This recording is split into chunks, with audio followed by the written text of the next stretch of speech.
오늘 이 시간에는 데살로니가전서 5장 18절을 중심으로 해서 감사 안고 역행하며 살려는가 라는 제 말씀 상고 하나 내려받기를 원합니다.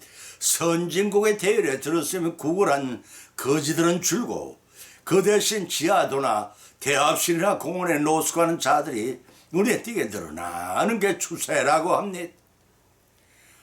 오늘 하루는 어떻게 살고 생각으로 끝나는 사람은 굶주리게 되고 어느 시간이면 어디에 무엇을 얻어먹을 수 있다고 행동한 사람은 배고픔을 면하게 됩니다. 그들 중에도 이렇게 살아서는 안 되겠다고 여기는 사람은 재귀하고 새 출발을 하지만 허기진 배를 채운 것만으로 만족하고 현실을 불평하는 사람은 노숙자의 생활에 벗어나지를 못합니다. 그와 같이 주어진 오늘날의 현실에 만족하고 안주하는 성도는 믿음이 자라지 않습니다. 그렇지만 내일을 생각하고 말씀대로 순종하는 삶을 원하는 성도는 하나님께서 주신 오늘을 어떻게 살 것인가를 심각하게 숙고한 끝에 결단을 합니다. 그러자면 성숙된 마음의 자세가 비록 중요합니다.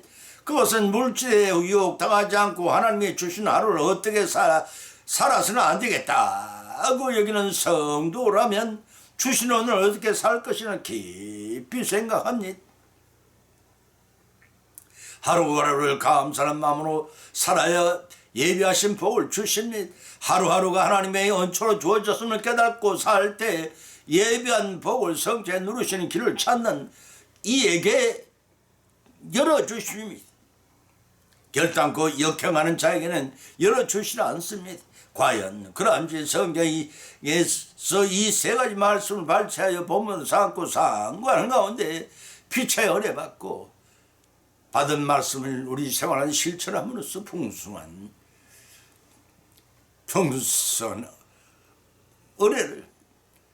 은혜를 더해가는 삶을 살아가시기를 주님의 이름으로 간절히 축원을 드립니다. 첫째는 하루하루를 감사하는 마음으로 살아야 한다는 것입니다. 데살로니가서 5장 18절 찾아본 범사에 감사하라. 이는 그리스도 예수 안에서 너희를 향하신 하나님의 뜻이니라 하고 밝혀놓고 있습니다.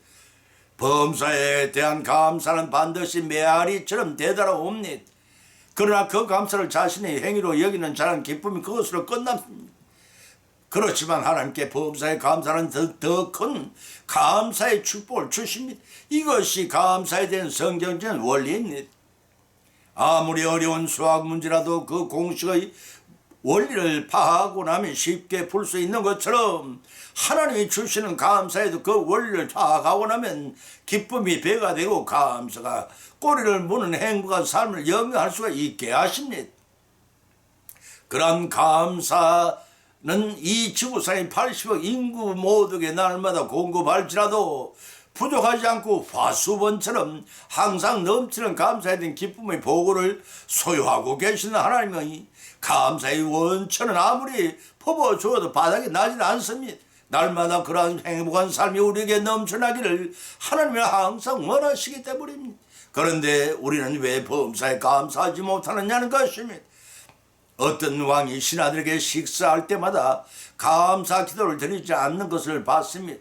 그래서 어느 날 그들을 교훈하기로 결심했습니다. 그래서 하루는 거지 한 사람을 자기 식탁에 신하들과 함께 초청했습니다. 그런데 거지는 분수에 넘치는 식사를 마음껏 먹고 나서는 임금님의 친절과 너그러움에 대한 한마디의 감사도 없이 벌떡 일어나는가 싶더니 도망치듯이 그것을 빠져나가는 것입니다. 이런 목표한 신하들이 거지가 너무나 은혜를 모르는 행동에 기가 막혀 분통이 터져 압을 다투어 욕설을 퍼부어댔습니다.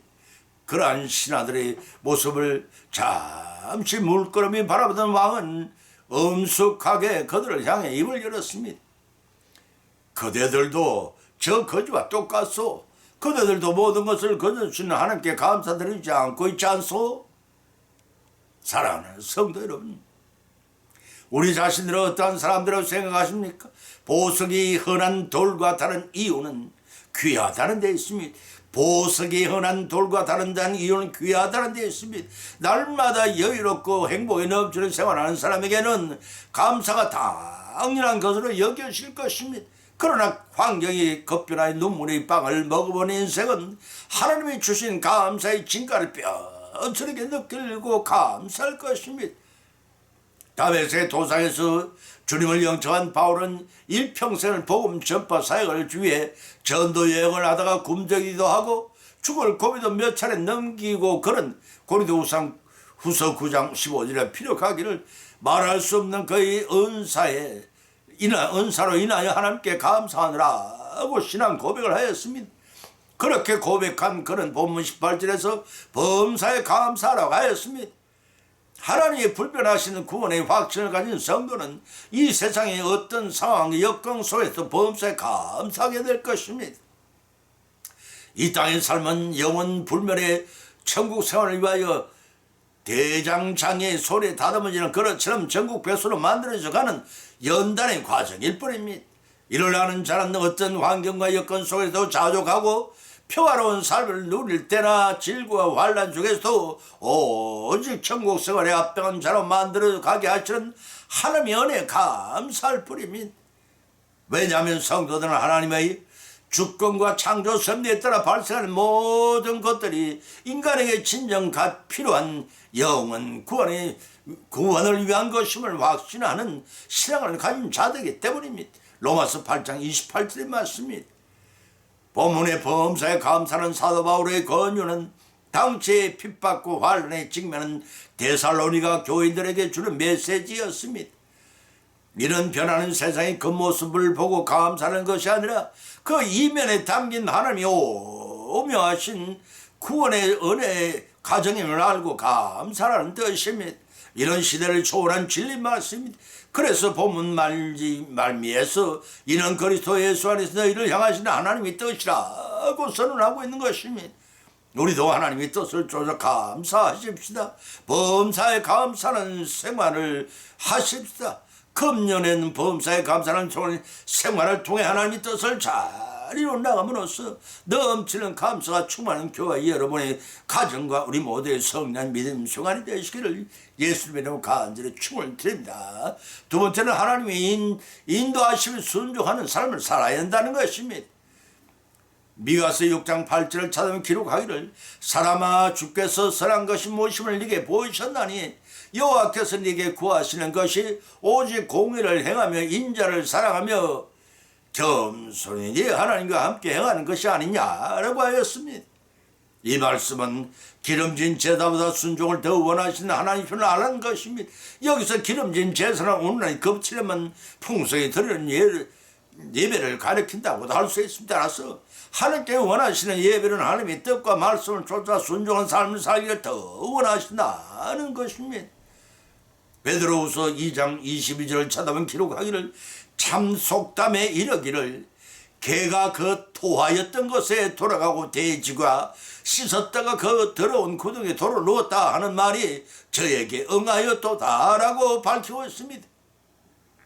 사랑하는 성도 여러분, 우리는 독생 성자를 예수님을 죽이시기까지 우리를 죽을 죄에서 구원하여 주셨건 우리의 신앙생활은 어떠하다 여기십니까?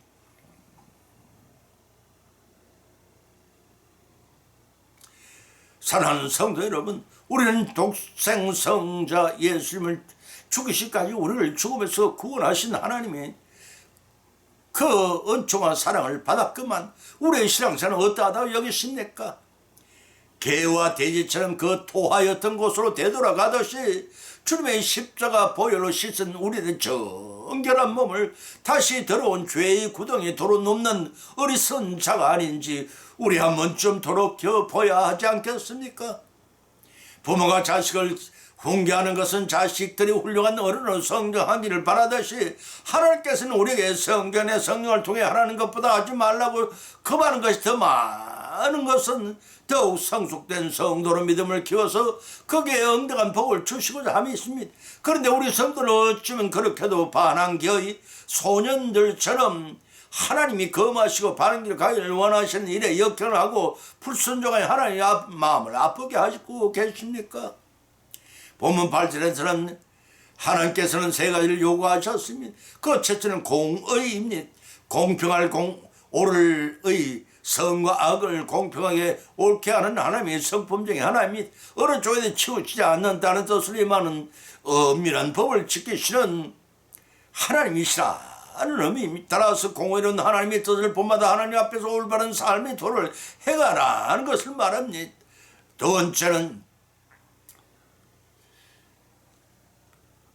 두 번째는 인자를 사랑하는 것입니다. 여기서 인자란 여자의 후손을 이 땅에 성육신하신 참 사람의 아들 예수님을 가리키는 말씀이 아닙니다. 히브리어 에세드란 말로서 어제를 잃은 사랑, 자 하나님의 성품 중에 하나로서 인후하게 자애로운 것을 말합니다. 이는 이 윗사람이 아랫사람에게 베푸는 모든 친절과 자비 행위를 가리키는 말이기도 합니다. 아무런 자격도 없는 죄인들을 하나님의 백성으로 삼아주신 하나님의 무한하신 인자를 체험한 우리들도 마땅히 다른 사람에게 동일한 인자를 베풀어야 할 것입니다. 세 번째는 겸손히 네 하나님께 행하는 것입니다. 창조주 하나님 앞에 피조물인 사람들은 아무런 가치를 논하려 존재가 아님을 인정하고 동시에 자기 안에 선한 것이 있다면 그것은 하나님께로부터 받은 것임을 인정하고 감사드리라는 것입니다. 다시 말해서 겸손이란 겸손한 손 남을 높이고 제 몸을 낮추는 행위인데 기독교 신앙의 가장 기본적인 덕목의 하나입니다. 자신의 가치를 낮추어 자기보다 못한 이들을 그리스도의 마음으로 섬기려는 그 마음을 겸손이라고 합니다. 따라서 인간이 커지는 일체의 자랑은 하나님의 원수가 되게 하는 교만이 됩니다. 사람이 공의와 인자를 즐거이 행한다 할지라도 이 행함을 통해서 스스로 된 줄로 생각한다면 이 또한 하나님이 가장 싫어하는 역경의 불순종이 될 것입니다. 따라서 우리의 삶의 모든 목표와 구체적인 실천 방법이 이렇게까지 모든 영광이 하나님께 돌려질 수 있도록 일체의 유혹을 삼가 조심하고 겸손히 행해질 때 순종의 삶이 이루어질 것입니다. 오늘을 살아가는 성도들에게 주신 오늘을 어찌 살아갈 것인가는 말씀이 자명해졌습니다. 하나님의 인도하심에 따라 역행하지 말고 순종의 삶을 사는 것입니다. 순종한 자에게는 풍성한 은혜를 더하시고 영생한 선물로 받는다는 사실을 아시고 이를 성취하여 하시기 위한 금년 한 해의 새 삶이 한 해의 삶을 이루어 나가시기를 예수의 이름으로 간절히 축원을 드립니다. 세 번째는 하나님의恩초로 주어졌음을 깨달아야 한다는 것입니다. 베드로후서 3장 9절과 15절을 찾아보면 기록하기를 주님의 약속이 어떠니 더디다고 생각하는 같이 더딘 것이 아니라 오직 너희를 대하여 오래 참으사 아무도 멸망치 않고 다 회개에 이르기를 원하시나고 하였고 또 우리 주의 오래 참으심이 구원이 될 줄로 여기나 우리 사랑하는 형제 바울도 그 받은 지혜대로 너희 이같이 썼고라고 밝히고 있습니다. 천지 만물이 주님의 은총으로 인간이 살아가기에 가장 좋은 환경과 가장 풍성하고 행복한 여건을 위해 창조된 것처럼 세상의 종말 역시 더디게 진행시키는 것도 하나님의 은총입니다. 우리 인생 모두는 아담의 선악과 범죄의 유성자 하나님이신 예수님의 십자가 대속의 은혜로 죽음이 집행, 유해에 판결된 상태임을 아셔야 합니다. 그런 맥락에서 본문의 말씀을 상고해야 할 것입니다. 초대교회 당시에 많은 성도들은 예수님께서 머지않은 때 심지어 당대가 끝나기 전에 재림하시리라 생각하고 있었습니다. 때문에 참으로 열심히 믿음 생활하였습니다. 요즘에 많은 성경 지도자들이 초대의 교회로 돌아가야 한다는 말씀도 당시에 신실한 신앙생활에 비롯된 것이라 할 것입니다. 그러나 그들의 기대와는 달리 로마 제국에 의한 기독교들의 박해는 더욱 거세어져 갔고 이단들이 극성스러울 정도로 활동이 심했기 때문에 주님의 재림의 때가 임박한 줄 알았지만 불발탄이었습니다. 이로 인해 실망한 성도들을 향해 베드로 사도는 재림이 지체되는 것에 대해 세 가지를 해명한 것이 본문의 말씀이라 할 것입니다. 그 첫째는 천년이 하루 같은 개념으로 생각해야지 인간의 시간 개념을 가지고 주님의 재림이 지체되는 것으로 판단해서는 안 된다는 것입니다. 두 번째는 주님의 재림이 당장 이루어지지 않는 것은 하나님의 택하신 자들 모두가 회개하고 구원받지 못하기 때문이라는 것입니다. 세 번째는 구원받은 충만한 수가 차게 되면 주님의 재림은 도둑같이 임할 것이라는 말씀이기도 합니다. 그때 재림하시는 때를 더디게 하신 것은 만인을 사랑하신 자비하신 하나님의 구원의 배려이신 것입니다.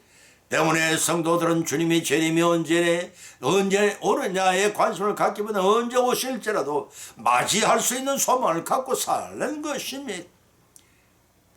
또한 주님의 재림이 아직 이루어지지 않은 것은 많은 성도들이 주님을 위해 해야 할 일이 많이 남아있음을 알고 그것을 찾아 성취하는 일에 최선을 다해야 할 것입니다. 마태복음 24장 14절과 마가복음 13장 5절로 13절의 말씀입니다. 따라서 현실의 생활이 아무리 힘들고 어려울지라도 주님의 재림과 함께 도래할 새 하늘과 새 땅을 바라보며 이를 잘 극복해 나가야 한다는 것입니다. 로마서 8장 18절로 30절 말씀입니다. 보면 9절 서두에서 중반절 보면 9절 서두와 중반절 이하에서 어떤 일이 더디다고 생각하는가 더딘 것이 아니라 오직 오래 참아서 아무도 멸망치 않고 다 회개하게 이르기를 원하시는 말씀을 통해 하나님의 은총이 얼마나 우리를 구원하시라는 그 신념이 확고하신가를 깨달을 수가 있습니다. 만일 재림 주님께서 불시에 도저까지 애도 없이 오신다면 몇 사람이나 구원을 받을 수 있을 것으로 여러분은 여기십니까? 철저한 회개 생활로 죄 없는 몸이 되어 주님이 언제 오실지라도 적지로 온전한 구원을 받고 곧바로 천성에서 영생을 누릴 수 있는 확신이 있으신지요? 여러분은 네 그렇습니다 라고 확신에 찬 대답을 하거나 아멘 하고 큰 소리로 응답할 자가 얼마나 믿는 자 가운데 있겠습니까?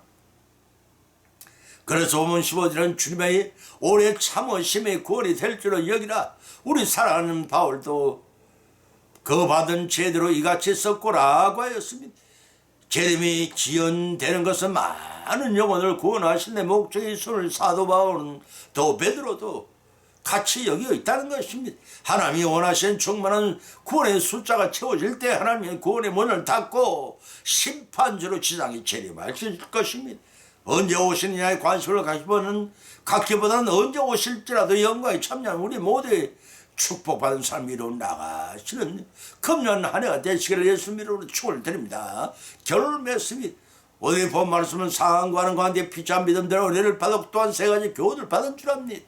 그 첫 번째는 주신 오늘을 어떻게 역행하며 살 것인가? 그 답은 하나님께 순종하며 하루하루를 주신 은혜에 감사하며 살라는 것입니다. 감사하는 자에게 더 감사를 주신다는 사실을 믿고 실천하는 것입니다. 두 번째는 주신 오늘을 언제까지 역행하며 살 것인가? 그 다음은 하나님의 인도와 보호하심에 감사하며 살라는 것입니다. 세 번째는 주신 하늘을 언제까지나 감사하지 않고 역행하며 살 것인가? 그 다음은 하나님이 언처럼 오늘이 내게 주었음을 알고 주어진 시간을 어디에 낭비하지 말고 언제 재림 주님이 오실지라도 그날 대비하여 유비무한의 삶을 살아가는 것입니다. 이러한 말씀을 받은 것을 걷지 말고 우리 신생활 실천하고 적용함으로써 성령 하나님의 사역하심에 힘입어 믿음이 자라 예비하신 복을 성취해 누리시는 저와 여러분의 새해가 되기를 간절히 예수님 이름으로 축원을 드립니다. 찬송가 369장을 올리겠습니다.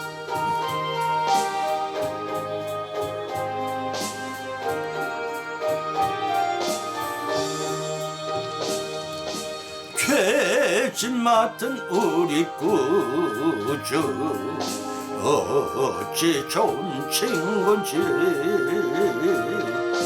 걱정 근심 무거운지 우리 주께 맡기세. 주께 포함 없는 고로 복을 받지 못하네. 사람들이 어찌하여 아랠 줄을 모를까.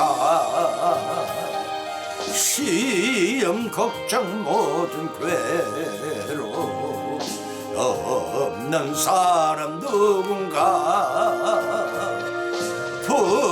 부질없이 낙지 말고 기도드려 아래서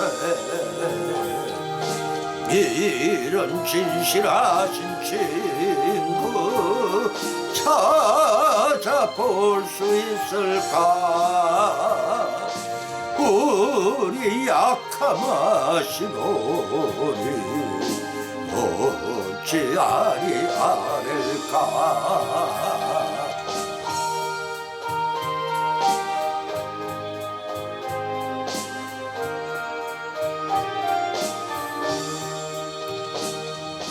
근심 걱정 묵은지